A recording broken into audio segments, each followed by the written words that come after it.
jërë ngeen jëf mbokk yi taamoo bàyyi xel seen télévision Touba TV rawatina yéen ñi nga xam ne ne fi taamoo taataane ay xibaar yi marax yi dal leen ak jàmm tey jii ci xibaar yi nga xam ne ab édition spéciale la ñu leen jagleel ci li nga xam ne moom moo jëm niki tey jii ci fanweer ak fan ak benn ci weeru décembre ci atum 2018 di xibaar yi nga xamante ni moom moo mujj ci at mi tey jii nag ñu fas yéene ko defal pàcc bu yaatu boo xam ne nii tey jii heure bi gën nañu ko teelal la ko waral mooy fas yéene déglu li nga xam ne moom moo di discours bi njiitu réew mi daal di war a def jàkkaarloo ak askanu réew bu Sénégal ñu am ci ay gan yoo xam ne ni ña nga ñuy xaar tey ji nag édition spéciale bi ñu fas yéene ci ànd ak Moussa Niang ma di ko faram-fàcce ci kàllaamay Kocc Barma mu di ko faram-fàcce ci kàllaamay nasaraan Moussa Niang. Merci Awa, bonsoir et bonsoir également chers téléspectateurs, comme vous venez de le dire. C'est un plateau spécial, édition spéciale à l'occasion de cette fin d'année. Dans moins d'une heure, nous allons assister au discours à la nation du chef de l'État, Macky Sall, et de l'autre côté également, tous nos présentateurs sont en place. Vous aurez l'occasion de vous le montrer à la fin de cette édition. Mais sachez que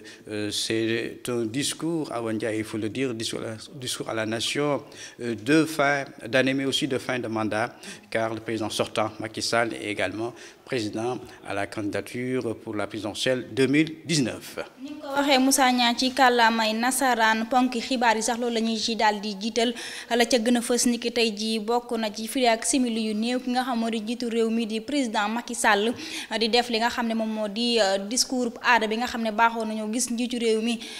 nga xam ne day jiite Sénégal mu di ko def li nga xam ne moom moo di fanweeri fan ak benn yu nekk ci weeru décembre ci at muy jeex mu nekk waaye tey jii nag mu nar a nekk lu spécial ndax day tasanteeg juróom-ñaari at yi nga xam ne nii moom président Macky Sall def na ko ci bopp réew bu Sénégal muy daal di jeex file ak weer yu néew ñu war a dem ci élection yi nga xam ne moom mooy firndeel njiitum réew mi ci atum 2019 ñi nga xam ne ñoom ñoo di population bi dëkk réewum Sénégal nag ñoom yëkkati nañu seen i kàddu di wax lañu la ñuy xaar ci ki nga xam ne moom moo di président Macky Sall daan ci teelu gi nga xam ne mooy gëstup Mariam Sarr ci biir xibaar yi leneen tam daañu àddu jëmale ci li nga xam ne moom moo jëm ci conseil constitutionnel bi nga xamante ne ni moom moo doon jël signature yi ñu jóge ca parrainage ba ci candidat yi nga xamante ne ni ñoom ñoo war a sóob seen loxo ci jongante njiiteem réew mi ci atum 2019 candidat yooyu nag seenub lim tolloon ci ñaar fukk ak juróom-ñaar conseil constitutionnel daal di cee jàllale toll ci juróom-ñett téye lu mat fukki nit ak juróom-ñeent yoo xam ne ni waroon nañoo dem ci jongante njiiteem réew mi ba nëga ñi nag ñi ngi dégloo ndéegun ba xam ñooñu ne daañu leen bàyyi am déet ñi nga xam ne ñoom ñooy askan wi joxe nañ ci seen kàddu daan ci déglu li nga xam ne moom moo di gëstub Mariam Sarr ci biir xibaar yi ponki xibaar tam bokk na ca gaarub Louga ba moom jamono ji mëne su koo xàmmee ba xam ab gaar la wala ab marché la ndax jaaykat yi ñoo fees dell fi nga xam ne moom moo di ca biir gaar ba dagg koy dagg ay cantine ki place waaye tam lal ca buntu ba di fa jaay mu mel ne ab marché naam sax li nga xam ne moom moo di terrain bi nga xam ne moom moo daan jóge Louga jàll Ndar jaaratu fa waaye jamono ji nag askan wi di fësal ne mbir mu ni mel xar kanam gu ñaaw la ca gaarub Louga ba daan ci teewlu gëstu Pape Jaxate ci biir xibaar yi daañu ko toftal xibaar yi nga xam ne moo bàyyeekoo ca bitim réew daañu dem RDC jàll ba Russie daal di fël ca réewum Roumanie ànd ci ak nga xam ne mooy sama naataango Moussa Niang dama koy bàyyi mu faram-fàccee li nga xam ne moom mooy li ci gën a fës ci kàllaamay nasaraan. Vous l'avez dit, Awa Ndiaye, les principaux titres, quelle est l'attente des Sénégalais à quelques minutes du traditionnel message à la nation du chef de l'État. Vous aurez en tout cas les commentaires des uns et des autres sur les attentes donc de ce message. Sur les 27 candidats à la candidature de la présidentielle 2019, 8 passes 19 sont recalés par le Conseil constitutionnel qui a procédé à la vérification des parrains ce week-end. Qu'en pensent les Sénégalais? Ce sera dans ce journal, mais également un fait de société à la gare ferroviaire de Louga, confrontée à une occupation anarchique des commerçants, une situation bien évidemment dénoncée par les populations. Sur l'international, nous irons en République démocratique du Congo, en Russie et en Roumanie. Sornawa. jërë ngeen jëf mbokk yi dal leen ak jàmm ci li gën a fës ci li nga xam moo di xibaar yi ginnaaw ba ñu leen nuyoo ziar leen ndokkee leen ci li nga xam ne file ak simili yu néew ji leen ci dugg muy at mu yees mi di atum 2019 mbooleem rédaction bu télévision Touba TV di leen ci ndokkee di leen ci ñaanal li nga xam ne moom moo di gudd fan ak wér-gu-yaram ak kenn ku nekk li nga bëgg yàlla na la ko suñu boroom defal nañ ko waxee woon ci ponki xibaar yi ci biir yaatal gi tam noonu la ñu koy daal di dooree fili ak simili yu néew wala ay waxtu yu néew ki nga xam ne moom moo di njiitu réew mi di président Macky Sall dina janoo ak ñi nga xam ne ñoom ñoo di askan wi dëkkee ci biir réew bu Sénégal loolu nag di ab discours boo xam ne nii baaxoo nañoo gis njiitu réew yi nga xam ne ñoom ñoo fi jiitu woon ñu di ko def waaye nag bu lépp tey bi daa nekk loo xam ne ni lu spécial la ndaxte ki nga xam moo di président Macky Sall xam ngeen ni juróom-ñaari at a ngi nii mi ngi nekk ci bopp nguur gu Sénégal file nag ak ay weer yu néew war nañoo jëm ci neen jongante njiitam réew ci jëm ci atum 2019 bi le nag mën nañ ne moom mooy discours am bu mujj li nga xam ne ci la nekkee njiitum réew waaye tam leneen tam daal di cay jaxasoo waale mooy at mi nga xam ne ni day jeex tey di nekk fanweeri fan ak benn ci weeru décembre daan nekk discours boo xam discours traditionnel lañu koy baaxoo di gisee kon nag mën nañu bii mooy jokkoom bu mujj ak ñi nga xam ne ñoom ñoo di population bu Sénégal ci jëm ci wàllum discours ak yu ni mel mbir loolu mu ne nag tax na ki nga xam ne moom moo di Adjuma Ndiaye dugg ci biir askan wi def fa ab gëstu ñu teewlu ab reportage am feggoo woon ak Ousmane Mar. fukki waxtu suba jot ñu daal di ñëw fii ci Grand Yoff di fief bu Khalifa Ababacar Sall nekk ca bopp coalition Manko Taxawu Sénégal fii nag liñ fi daal di nemmeeku leen rek la ndaw ñi fi mu toll nii xaaruñu dara ci li nga xam ni moo war a tukkee ci kàddu président de la république ñoom sax dañoo jàpp ne lim fi waxoon daaw rek lay daal di waxaat atum ren. président moom discours moom yàgg nañ kaa déglu waaye dañuy jàpp discours moom comme discours politicien la rek lu mu wax rek dootu ko defaat wax dëgg na yàlla ñu xam nañ discours président. waaye tam ñu ngi si xaar si audience Khalifa Sall ñu ngi si war a wax da si war a wax nag doomu jàmbur war na ko bàyyi mu ñibbi jàpp doomu jàmbur tëj ko si koso teg ko fenn wax dëgg yàlla suñu sañoon nag te lu ñuy ñaan mu bàyyi Khalifa Sall mu ñibbi si këram. discours président bi xam nañu chaque at benn même discours la rek même discours même parole bi ñuy wax biñ juddoo ba tey président yi fi jaar yëpp loolu rek lay indiwaat chaque jour loolu la ñuy indil leneen benn discours bi la rek du lu bees si ñun daal. ngóor si jàpp ne message bi da ko war a daal di fësal lu ñeel wàllu éducation ak wàllu wér-gi-yaram moom sax dem na booy naqarlu doxalin nu politiciens yi. xaar daal mooy li ma ci doon gis toujours comme depuis 5 ans yi mu def yëpp discours du président de la république à chaque fois day ñëw def discours am loolu moom lu ñuy def chaque année la waaye nag li muy wax daal. moom ak li ñuy gis moom du benn li muy wax ak li ñuy gis du benn waaw wuute na trop li tax ma wax ko mooy moom bu mu ñëwee dana woon audit yi ay demande sociale la. beneen barab lañ daal di dem ci Grand Yoff fii ci marché bi ñu daal di fekk kii di Préra mu daal di toog di waxtaan ak xaritam moom jàpp na ne li njiitu réew mi Macky Sall door am na solo lool te dina ko wéyal liggéey boobu sax mu jàpp ne téeméer boo jël juróom-ñeent fukk ak juróom-ñett ya daal dinay àgg. discours bu may xaar mooy discours comme tous les Sénégalais rek yoo xam ne ñoo nekk fii nii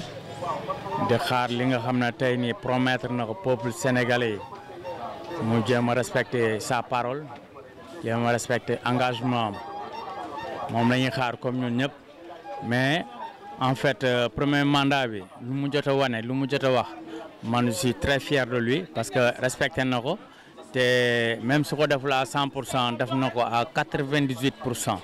comme ni ko njiitu réew mi di baaxoo di def at mu ne tey jii mu war a jàkkaarloo askanu Sénégal jagleel leen message à la nation bu 20h ci guddi jotee message bi nag ñu bëri di ko xaar ci askan wi fi mu toll nii ci Grand Yoff kenn ku ne mu ngi ciy joxe sax.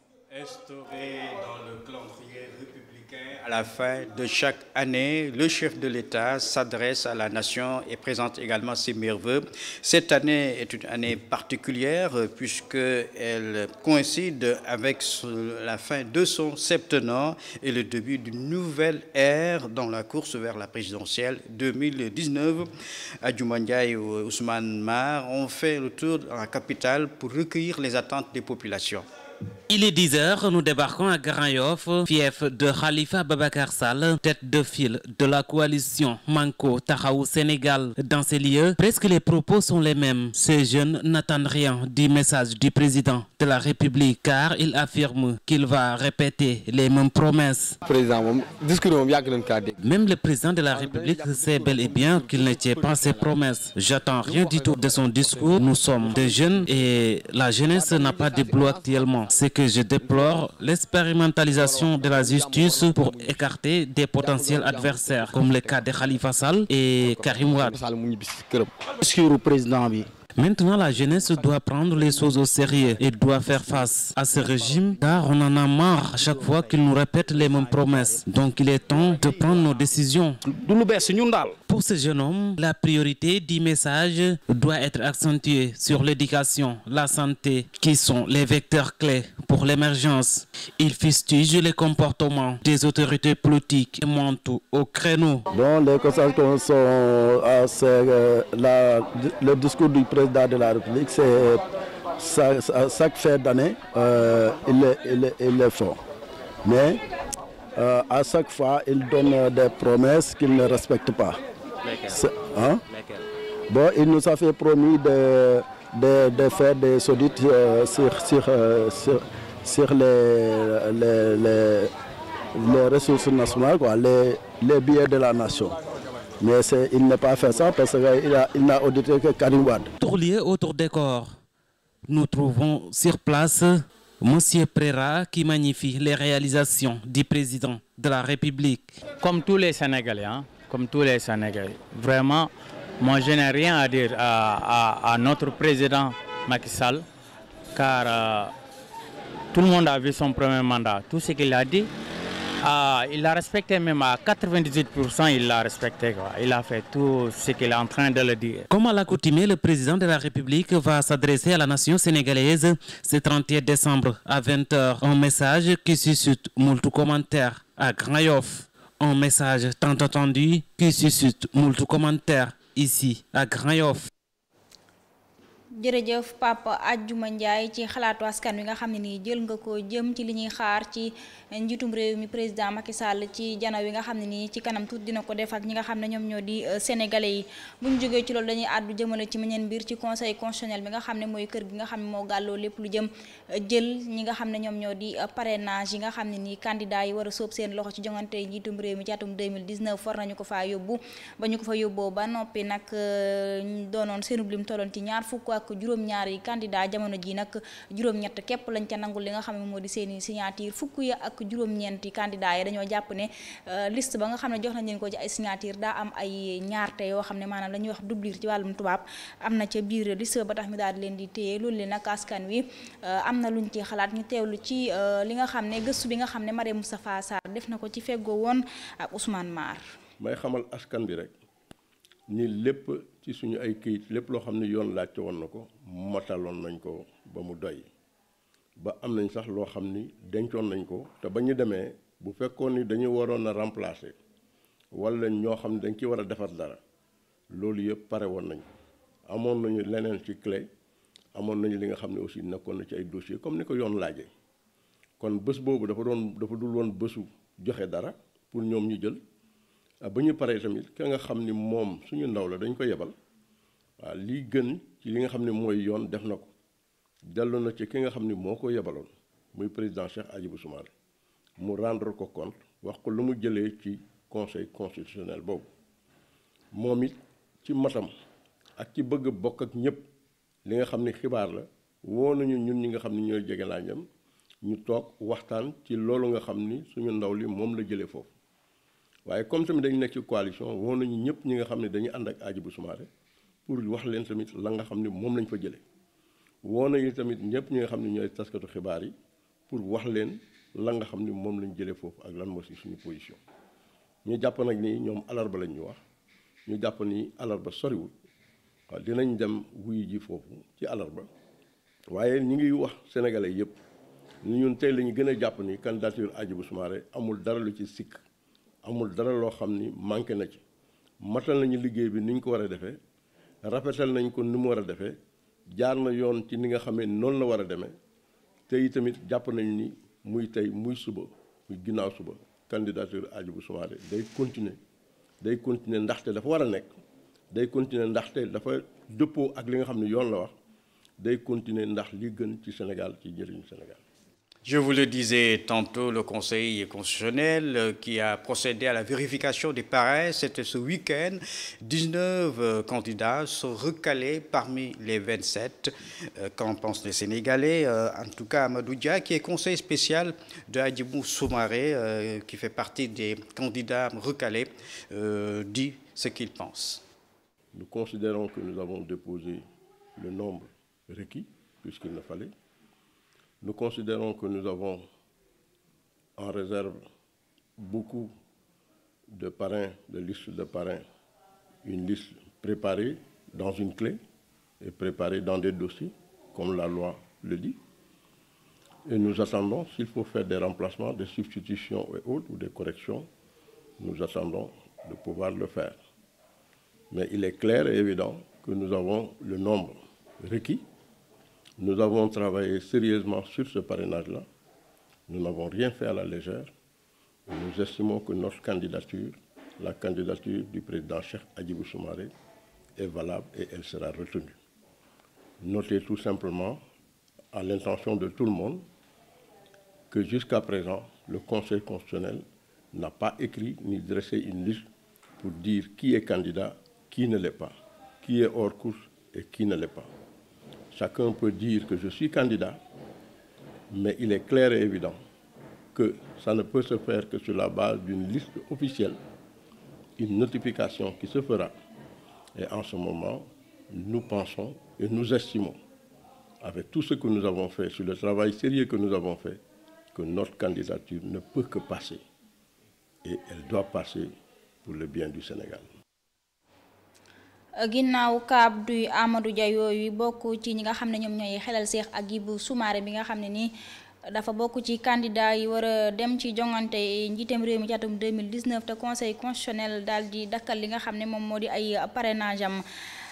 ginnaaw loolu ci tënk ci ay xibaar liggéey ba ca digg ba ñu dakkal ko la syndicat bi ñuy woowee Sytjust donc di syndicat bi nga xam ne moom moo lëkkale ñiy liggéey ci wàllum yoon ci biir réew bu Sénégal ñoom nag ñuy fësal ne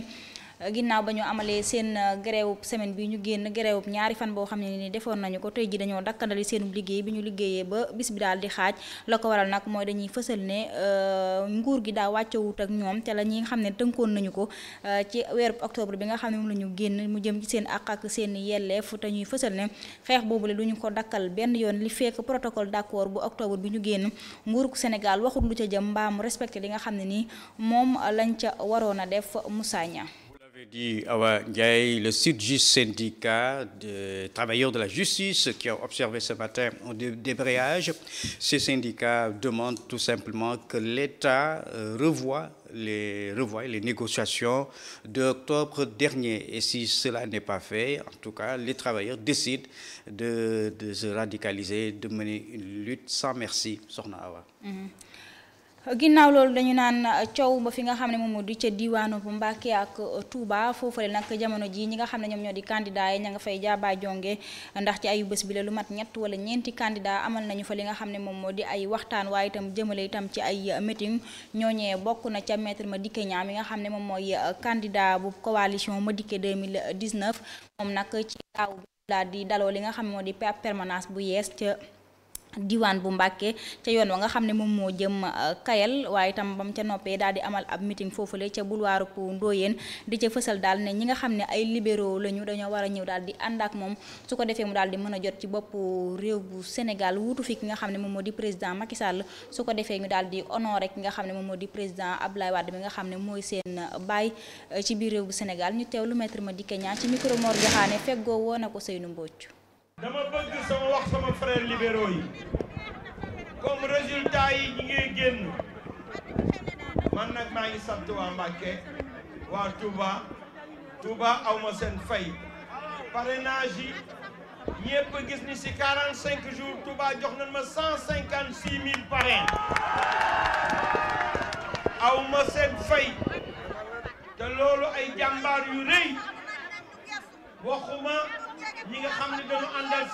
àndal man waaye am na ñoo xam ne dañu ñëw wàll si ma sonn si lool li si des dama bëgg wax sama frère libéraux yi fii laa leen di lancé yàgg naa leen wax ni sëñ Cheikh du ma porter plainte wax naa leen ni man maay solution bi képp koo xam ne rejeté nañu sa parrainage ñëwal jàppale ma ñu jële fi Macky Sall ndax man lu may doxal mooy programme libéral bu président Ablaye Wade libéral social ñëpp maa ngi leen di tàllal loxo bàyyiwuma sama benn frère libéraux man maay ki nga xam ni ëllëg jaay doole dana gëj Sénégal ñi ñu néewal doole di Karim Wade di Khalifa Sall ak ku mu doon danaa faj seen soxla Sénégal danaa fexe ba justice am fi kenn dootu fi jaay doole kenn danaa fexe ba Sénégalais yi gis seen bopp jigéen ñi ndaw ñi danaa jël ci budget national bi danaa jël ci ressources yi nga xam dafa jóge ci pétrole bi danaa ci jël lu takku fexe ba jagleel ka ndaw ñi ak jigéen ñi. Dans le cadre donc de sa tournée de massification de son parti, il était à Mbacké où il a ouvert, Maître Madické Niang, donc candidat de la coalition Macky 2019, il a ouvert donc à Mbacké sa permanence et il tend la main aux libéraux en leur demandant de le rejoindre pour honorer le président Abdoulaye Wade. Voici un extrait. Je demande à tous mes frères libéraux de venir se joindre à moi. Parce que j'ai conscience que l'héritage politique d'Abdoulaye Wade doit être pris en charge. Nous devons gagner pour honorer Abdoulaye Wade, cet homme exceptionnel. Pour que Abdoulaye Wade puisse être honoré dans ce Sénégal comme Mandela l'a été. Parce qu'il a fait autant que Mandela au Sénégal. Je voudrais néanmoins lui dire qu'Abdoulaye Wade est un homme remarquable. Qui a aujourd'hui des héritiers politiques remarquables et qu'ils sont loin de ces libéraux sauvages. Au contraire, Abdoulaye Wade fait partie de ceux qui ont inventé le libéralisme social. Donc nous, continuateurs de l'œuvre politique d'Abdoulaye Wade, nous disons que nous ne sommes pas concernés par ces déclarations. Je voudrais dire aux Sénégalais, aux jeunes, aux femmes, vous êtes le fer de lance par lequel je voudrais développer le Sénégal. Parce que vous êtes braves, parce que vous êtes pétris de dignité et d'honneur, et que la seule voie que je vais vous indiquer, c'est la voie du travail, c'est la voie de la justice. Il faut que je sois à même de réparer toutes les injustices. Celles qui ont touché Karim Wade, Khalifa Sall et tant d'autres. Nous en avons assez de cette justice instrumentalisée par Macky Sall. Nous voulons une justice indépendante, une justice au service de la démocratie, parce que la justice est le pilier de la démocratie. ginnaaw kàddu ki nga xamante ne ni moom moo di maître Madické Niang yooyu lee beneen candidat boo xam ne ni conseil constitutionnel tax jamono ji daa fësal ne moom ay parrainage am na ab xiini miini gu ci am muy ki nga xam ne moom moo di candidat gëm sa bopp di Bougane Gueye Dany moom itam doon amal ab meeting am fële nga xam ne moom moo di ca diwaan bu Mbacké la nga xam ne jot na ko faa yëkkati ni ay kàddu nag mooy bokk na ca li nga xam moo dëkk bu sell bi ci Touba dafa ñàkk ay infrastructure jëm ci wàllum ndox yoon courant ak ay bërëb liggéeyukaay yoo xam ne ni soxna ya ak ndaw ya war nañ cey mën a xëy bis bu nekk te loolu lee jàpp na ni nguur gi fi nekk du leen ko mën a lijjantil ñu teewlu ki nga xam ne moom moo di Bougane Gueye Dany di candidat coalition gëm sa bopp ci micro Serigne Mor Joxaane feggoo wane ko Seynou Mbodj. ñun muy gëm sa bopp ku koy wax modèle lu gëm sa bopp Serigne Touba su nga dëgg boo xam ne ñi ñu jiite de 1960 à maintenant li ñu def ci réew mi kenn ku nekk ci yéen gis na ñàkk nañu Sénégal dellu na ginnaaw tey jii la réew mi gën a métti lan mooy saafara bi c'est la jeunesse saafara bi c'est gëm sa bopp saafara bi c'est vous kon jàpp leen ne li soppi Sénégal ci 24 février bii lay tàmbali ay gëm sa bopp mooy li nga xam ne moo koy propulsé lu mel ni Touba ak dayo bi mu am ci réew mi nga xam ne Touba bu tawee kenn ku nekk jaaxle xam na ne waa Touba soxla nañu leneen lu dul autoroute à péage yéen santaan yéen ñi soxla ngeen leneen lu dul autoroute à péage bu ñu ñu nax bu ñu nangu ñu ñuy nax naxaate ak politique gu naxaate moo jeex Sénégal lu fi baax taalibe yi ñoo ko jaayanteeg Serigne Touba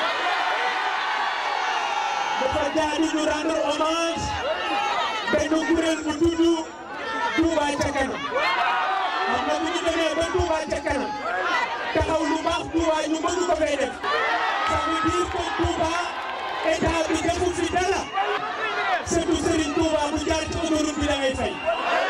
liggéeyu Serigne Touba ñun dombale nañu di ci fayloo ay sëtam. yéen waa Touba ku nekk xam na jafe-jafe yi ngeen di jànkuwanteel yéen jigéen ñi sonn ngeen ñun ci gëm sa bopp suñu politique de développement dañu ko teg ci industrialisation légère dañu fexe ba li ñuy bay ñu koy jëfandikoo ci biir réew li ñu bëgg ngeen comprendre ko mooy gëm sa bopp dafa taxaw pour politiciens yi fi nekk système bi fi nekk à commencer par le président Macky Sall mu dem. En succès, donc, vous l'avez entendu, le candidat Gëm Sa Bopp, candidat à la candidature de la présidentielle, Bougane Gueye Dany, qui était à Mbacké ce week-end, où il a fait un méga concert ce vendredi pour aborder plusieurs questions, préoccupations de la ville de Saint-Touba et dont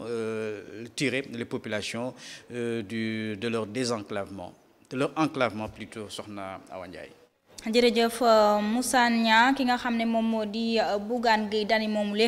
daa mel ne kàddoo mi dugalu ko ci nopp tëx ndax ginnaaw bi ki nga xamante ni moom moo di njiitu parti bi di modèle nag di Ibrahima Sall te ànd ak njiitu réew mi di président Macky Sall demoon na moom itam ca Mbàkke doon def li nga xam ne moom moo di ab meeting am dem itam ci yenn ci gox-goxaan yoo xam ne ñu ngi ci biir dëkk bu sell bi di Touba la mu fa wax daal ci ay kàddu mooy bokk na ci ñi nga xam ne ñoom ñoo di sancaan yi nekkee ci diggante Mbàkke ak Touba joytu gi nga xam ne ñu ngi koy joytu ci lu mel ne li Bougane Gueye Dany wax sànq na jël kàddu yooyu daal di koy jébbal ki nga xam ne moo di njiitu réew mi président Macky Sall bu ñu ko defalee li nga xam ne moo di ñaareelu mandat mu mën a saafara li nga xam ne moo di jafe-jafe yooyu ñu teelu ci reportage bu Mor Joxaane ak Ousseynou Mbodj. ngir jàppale candidat Macky Sall mu faluwaat ci élection 2019 loolu nag moo waral kii di njiitu parti modèle di amal ay tukki nemmiku ci sancaan yi ci département bu Mbacké. Ibrahima Sall di wax ne jafe-jafe yi gox bi am dana ko jàllale ci Macky Sall ngir mu indi ci ay saafara yu sax dàkk. ma leen di yëgal ne sancaan yi président Macky Sall jël na décision bu ko yàlla joxatee réew mi li nga xam ne mooy programme yi nga xam ne gouvernement bee ko yore danañ ci taxaw ba indi leen fii li nga xam ne moo ci ëpp bi Serigne Aliou ñëwee daf ne ma président li ma ñor mooy waa sancaan yi nga dimbale leen loolu moo tax mu dugg ci politique waaye mënoon na ko mën a def ndax ab cheikh la waaye loolu mu bëgg bu ñu àndee liggéey jàppale président de la république ba mu gagné fii ni mu ko waree dana dellu si fii taxaw leen ci courant bi taxaw leen ci ndox mi taxaw leen ci dund bi te loolu man du ma wax lu ma dul def danaa nekk ci wetam jàppale leen ci. di leen yëgal ne aussi bi ñu fi ñëw gis naa ne amul tali loolu du yoon parce que mbooloo mi fi dëkk ay sénégalais la ñu mais man danaa ko àggale ci président de la république taxaw ci nag ma wan leen ne man am naa fi jël Sénégal. mu àndoon ak Serigne Mbacké Ndiaye nekkoon ministre ci jamonoy Ablaye Wade moom sëñ bi Ndiaye nag mi ngi wax daal Macky Sall liggéey na liggéey bu rëy ci réewum Sénégal. dafa wax léegi ni la waa ji waxoon sama baay ba le président Abdoulaye Wade yàlla na ko yàlla may gudd fan ak wér gu yaram ñu daan ko woyal naan weddi gis bokku ci sama frère Modou Diagne Fada wax ma bërki dem ni ma li may gis daal ci liggéeyu Macky Sall mooy làmb daj xool gis. comme lamb daj xool gis la commencé nañu des réalisations importantes dans le pays yaakaar naa ni un bilan kenn du ko waxal kenn ku nekk da nga koy dund au jour le jour xam ni le Sénégal est sur la bonne voie. wax naa ko ci Saint-Louis ci sa meeting laa ko waxe woon dama koy baamtuwaat ni yàlla sax dafa ànd ak président Macky Sall du wax ju ñuy wax di sànni dañuy wax jongo on peut le prouver. ndax président Senghor def na 20 ans à la tête du pays le président Abdou Diouf def na 20 ans à la tête du pays sama baay le président Abdoulaye Wade def na 12 ans à la tête du pays mais yàlla ak ñaanu suñu sang bu tedd ba Serigne Saliou Mbacké yàlla na yàlla yokk leeram moo tax ba le président Macky Sall jël pouvoir pétrole feeñ ci réew mi gaz feeñ ci réew mi ba tey lu mat ñaari téeméeri sénégalais jóg pour bëgg a nekk président de la république. mitin bi nga xam ne amal nañ ko ci njeexitalu ay bis gi nag fii ci département bu Mbacké gisoon na teewaayu mbooleem ñi nga xamante ne bi ñoo di gox yi wër Mbacké Touba ak Diourbel. Nous restons dans la politique. Notre leader, celui du modèle de parti de la mouvance présidentielle de Ibrahima Sall, qui a mobilisé à Mbacké, à Touba ce week-end. Il promet de porter leurs doléances au chef de l'État Macky Sall. C'est d'améliorer tout simplement les conditions de vie des populations des villages les plus reculés. C'est un aperçu de Mor Diokhane. Pour soutenir le candidat Macky Sall aux élections présidentielles de 2019, le leader du parti modèle effectue des visites de proximité aux quartiers périphériques dans le département de Mbacké. Ibrahima Sall promet de transmettre les doléances de Darou Salam au président de la République pour des solutions impératives. ma leen di yëgal ne sancaani président Macky Sall jël na décision bu ko yàlla joxatee réew mi li nga xam ne mooy programme yi nga xam ne gouvernement bi ko yore danañ ci taxaw ba indi leen fii li nga xam ne. Je vous annonce la décision du président de la République Macky Sall. S'il est réélu aux élections présidentielles de 2019, il va apporter des solutions par rapport à vos difficultés, les pénuries d'eau, l'électricité et d'autres points qui concernent ces quartiers périphériques. di leen yëgal ne aussi bi ñu fi ñëw gis naa ne amul tali loolu du yoon parce que mbooloo mi fi dëkk ay sénégalais la ñu mais man danaa ko àggale ci président de la république taxaw ci nag ma wan leen ne man am naa fi jël Sénégal. Accompagné de Serigne Mbacké Ndiaye, l'ancien ministre sous le régime de Wade, Serigne Mbacké Ndiaye tire un bilan positif pour Macky Sall. dafa wax léegi ni la waa ji waxoon. sama baay ba le président Abdoulaye Wade yàlla def ko yàlla may gudd fan ak wér gu yaram ñu daan ko woyal naan weddi gis bokku ci sama frère Modou Diagne Fada wax ma bërki dem ni ma li may gis daal ci liggéeyu Macky Sall mooy làmb daj xool gis. Il a dit tout à l'heure ce qu'on disait à mon père Abdoulaye Wade parce que Macky Sall a montré ses preuves comme le disait Modou Diagne Fada et les autres responsables politiques. Macky Sall a fait des preuves. Léopold Sédar Senghor est le premier président de la République du Sénégal. Il a fait 20 ans. Son successeur Abdou Diouf a fait aussi 20 ans. Abdoulaye Wade 12 ans. Mais Macky Sall a fait ce que tout le monde n'a pas fait grâce à la bénédiction de Serigne Saliou Mbacké. Mais yàlla ak ñaanu suñu sang bu tedd ba Serigne Saliou Mbacké yàlla yokk leeram moo tax ba le président Macky Sall jël pouvoir pétrole feeñ ci réew mi gaz feeñ ci réew mi ba tey lu mat ñaari téeméeri sénégalais jóg pour bëgg a nekk président de la République. Ce meeting organisé ce week-end dans le département de Mbacké a vu une forte mobilisation par les populations de Mbacké, Darou Salam et même de Touba.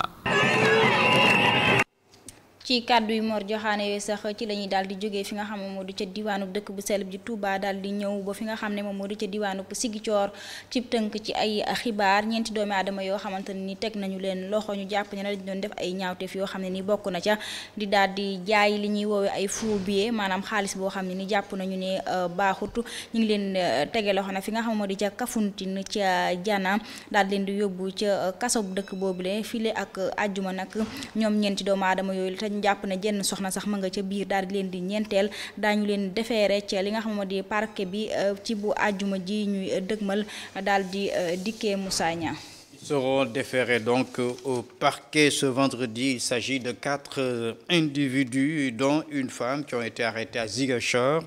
plus précisément à Kafountine et à Diana en possession de faux billets de banque. foofu si la sax fa la ñu daal di desandi ca dëkk bi di Ziguinchor Moussa Niang ñi nga xamante ne ñoom la ñuy woowee ay MFDC di ay fipp yoo xam ne ña nga foofee ca dëkk ba boobaak léegi ab diir bu xaw a yàgg la te doon xeexal li nga xam ne moom moo jëm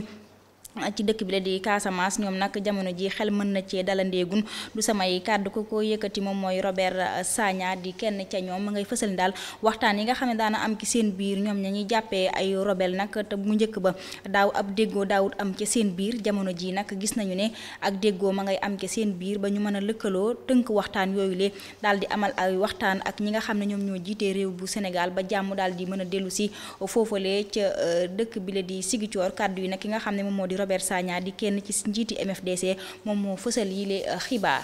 Vous l'avez dit, le MFDC, Mouvement des forces démocratiques de la Casamance, où les discussions au sein de ce mouvement sont en train de se tenir et qui vont se poursuivre pour les assises internes pour mettre fin à la rébellion, mais je suis entamé des pourparlers avec le gouvernement sénégalais, des discussions qui ont commencé à porter leurs fruits, a dit le coordonnateur du groupe de réflexion pour la paix en Casamance, Robert Sagna. bu ñu déggee Ziguinchor dañu daal ne coow ba fi nga xam ne moom moo di diwaan bu Njàmbur Louga li nga xam ne moom moo di gaar ba nga xam ne fa la saxaar ga daan jóge Louga jëm Ndar daan déparé jamono ji kenn mënu koo xàmmee akub marché fu nekk waaye nga fa lal am njaayam waaye itam li nga xam ne moom moo di bâtiment bu gaar ba ña ngi ko dagg ay cantine ak i magasin ñi nga xam ne ñoom la ñuy jàpp ne ñoo def lu ni mel nag di ay nit ñoo xam ne ñu jàpp ne ay autorité la yu am doole yoo xam ne ni diisal seeni poos rek moom moo leen tax a jóg mbir mu ni mel nag daal di soppi bu baax a baax xar kanamu gaar ba naam li nga xam ne moo di saxaar ga départ du fi waaye li nga xam ne moom moo di gaar boobu li daa nekk ab place boo xam ne place bu ñuy jàppale ci taarixub diwaan bu Louga ki nga xam ne moo di Pape Diakhaté di suñu correspondant ci Louga def na ci ab gëstu ñu teewlu ko. saxaar gi daan jóge Ndakaaru jëm Ndar gëj nañu koo dégg lool mu korne li ko waral mooy ñàkk cee jublu gi nga xam ni nguur yi fi toppante taxawee nañu ko. muy lu safaanoo ak li nga xam ni saxaar gi jariñoon na ko démb te waroon a mën a wéy di ko jariñ ku xool tey ci fii di gaaru Louga woon sàggane nanu ko ba yeneen fekk ko ca gannaaw tabax yu màggat ak i raay ci luy fàttali gaar fi ñu toll tey mooy ne fii fu mu neex waay tabax wala daaj palaas bu weesoo kàdd gi di bërëb bi nga xam ni Cheikh Ahmadou Bamba Xaadimu Rasuul julli na fa ci yoonu Ndar wi te ñu def ko patrimoine historique classé ak fa ñu jox ODCAV ak centre de recherche et d'essai ca wetu passage à niveau ba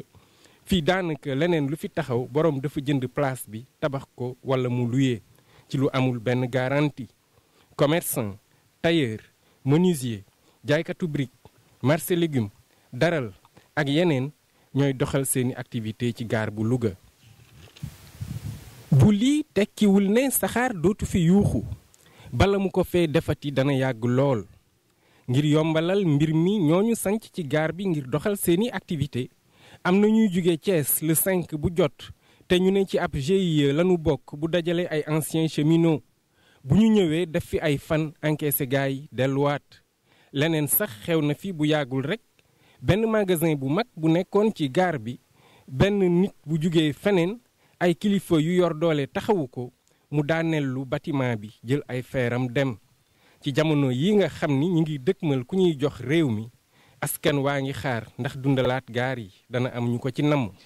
Il s'agit bien de la voie ferroviaire de Louga, occupée illégalement par des marchands. Les populations dénoncent en tout cas cet état de fait à des fins mercantiles. C'est une correspondance de Pape Diakhaté, Louga.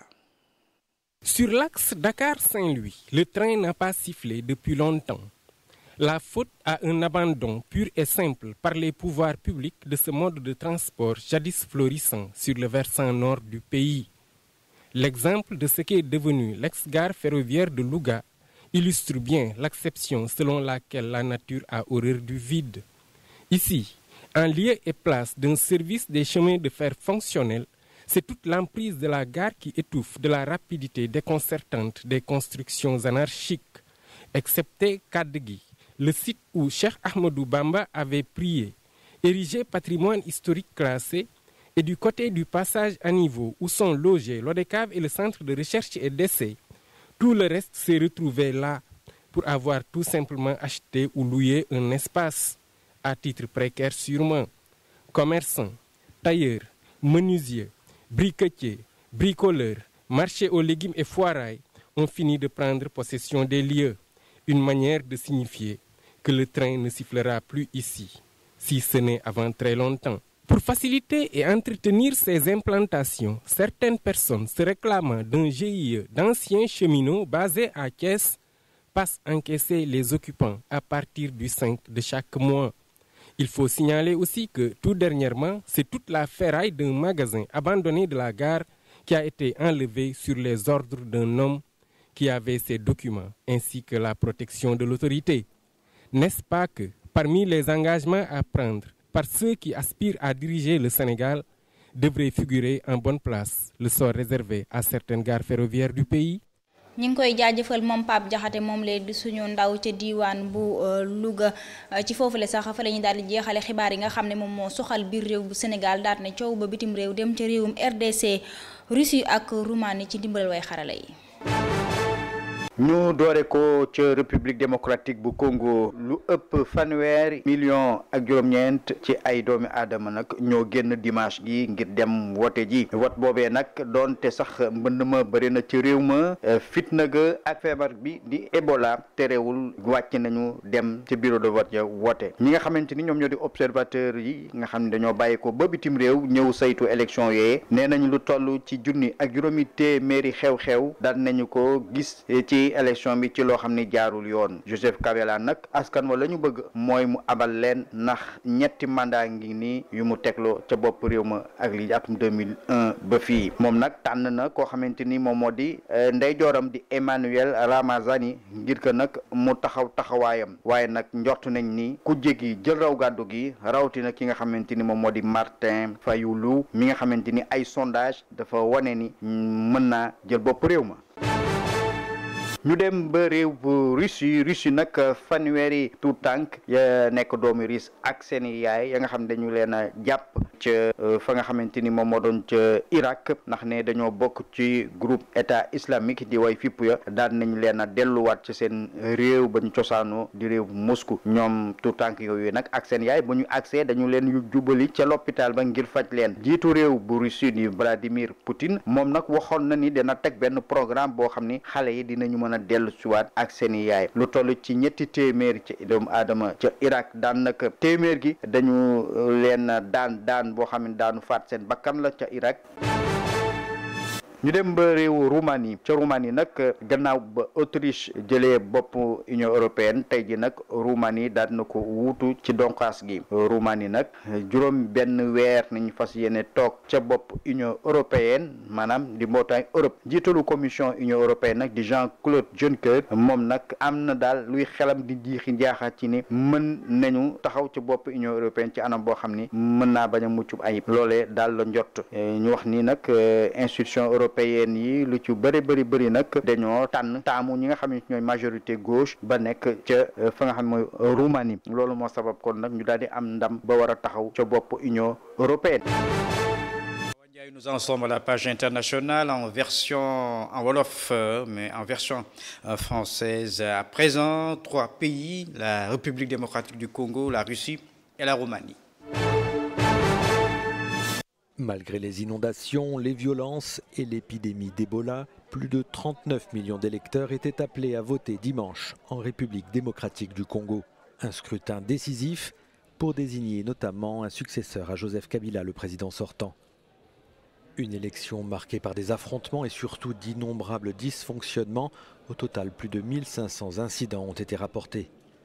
Malgré le chaos ambiant, le chef de l'État a donné l'exemple en votant dans la matinée. Contraint de quitter le pouvoir après 3 mandats, Joseph Kabila a désigné son dauphin, Emmanuel Ramazani Shadari, qui s'est déjà autoproclamé président de la RDC en sortant de son bureau de vote.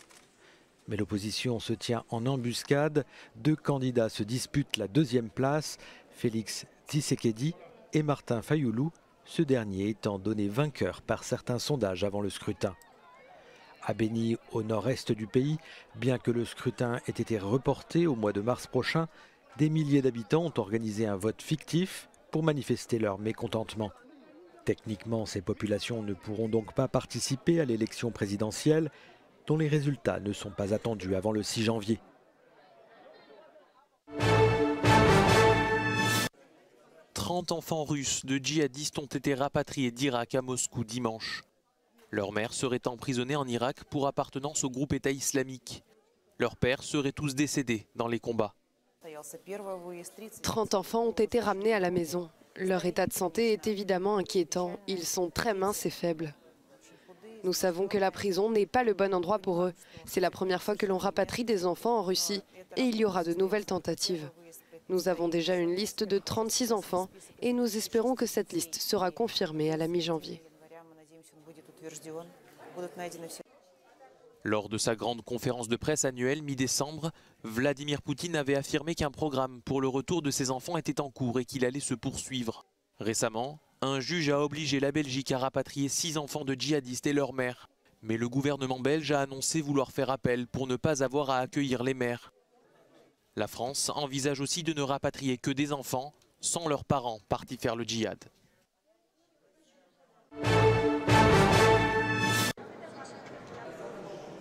Ce début d'année s'annonce tendu à Bruxelles. Le 1er janvier, la Roumanie prendra pour la première fois la présidence tournante de l'Union européenne, une fonction qu'elle exercera pendant 6 mois.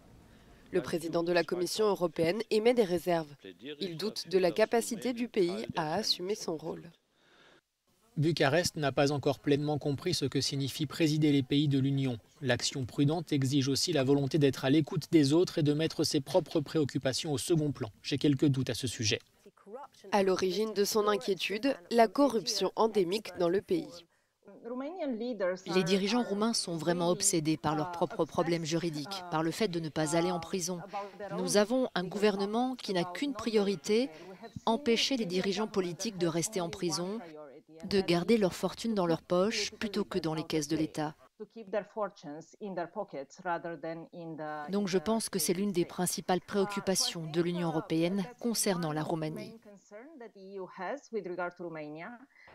Le pouvoir roumain corrompu souhaite imposer une refonte du système judiciaire. Il estime que les magistrats jugent trop sévèrement. L'Union européenne estime que cette réforme saperait la lutte contre la corruption.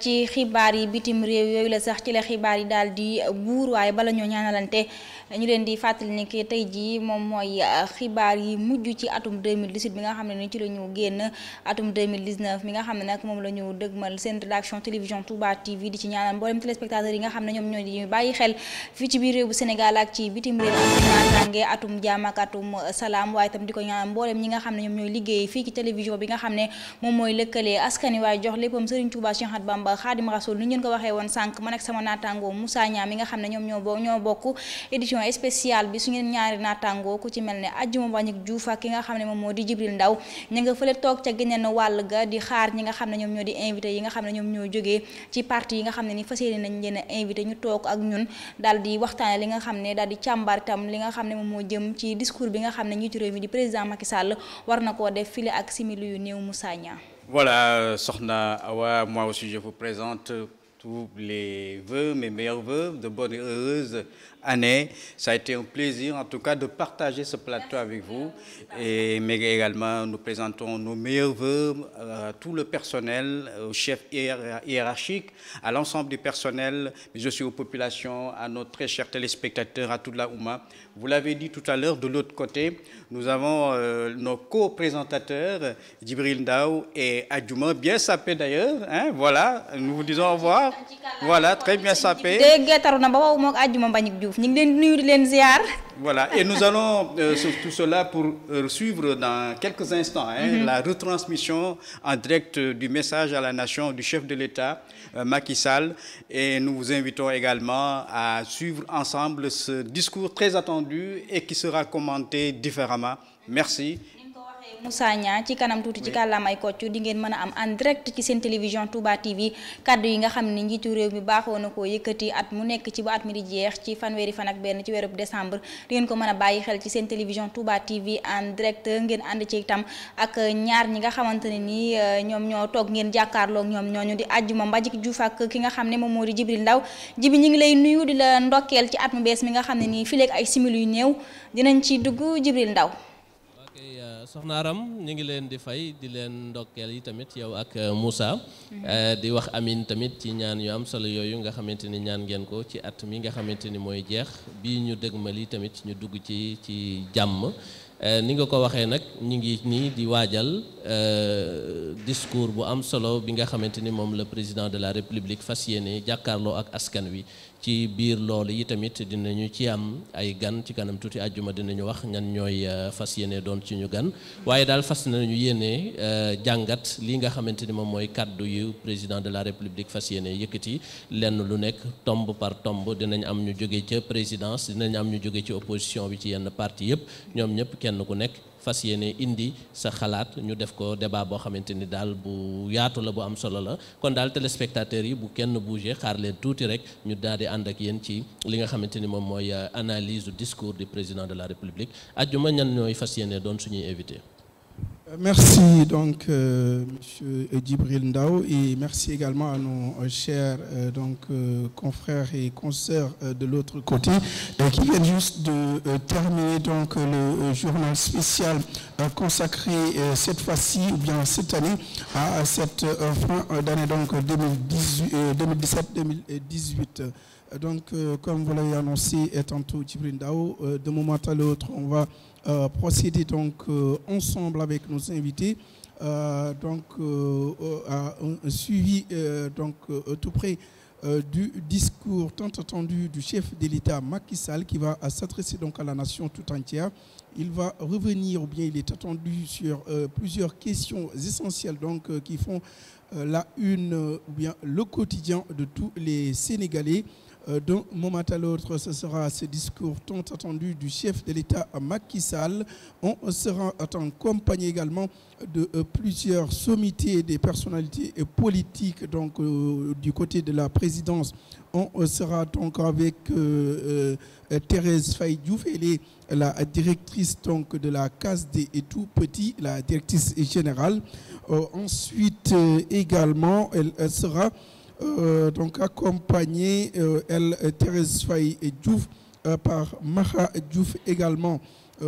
Du côté du parti Réumi de Idrissa Seck, nous aurons la participation de Manel Fall, le représentant donc, du parti Réumi à ce débat. Ensuite, on s'ouvre donc à Adama Mamar Seck sera avec nous. Il va représenter le parti Bok Gis Gis de Pape Diop. Ibnou Gueye sera également de la partie pour représenter le Parti démocratique sénégalais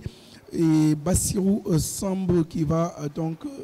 être ici parmi nous au nom des khalifistes. Il fait partie également de la jeunesse socialiste derrière le candidat Khalifa Ababakar Sall. Donc Djibril Ndao, comme vous l'avez tantôt donc dit tout à l'heure en Wolof, nous allons être en compagnie du chef de l'État Macky Sall. Ce sera dans moins de 10 minutes pour ce discours tant attendu à la nation sénégalaise tout entière. jërëjëf Adjuma kon awa ñooñu ñoo fas yéene doon gan yi kon mu mel ne ki parti réew mi bokk gis-gis ak waa présidence ñoom ñëpp itamit dinañ ñëw ki nga xamante ni moo teewal Khalifa Sall moom itamit mi ngi ci jataay bi kon ci kanam tuuti rek ñu invité yi egsi ñoom ñëpp sax egsi nañ ñu ngi ci barab bi kon dañ leen di bàyyi rek ngeen collecter seen journal ñu doog a tàmbali ci kanam tuuti président dina commencé 20h incha allah kon mbokk yi ñu ngi leen di sant di leen gërëm di leen dig daje ci kanam tuuti rek bu kenn quitté ni ngeen ko waxee woon aram yi tamit ñu delluwaat leen rek ñaan yooyu atum jàmm comme yéen a def journal bu mujj bi nag loolu moom xam naa ne Baye Cheikh dina leen si décorer.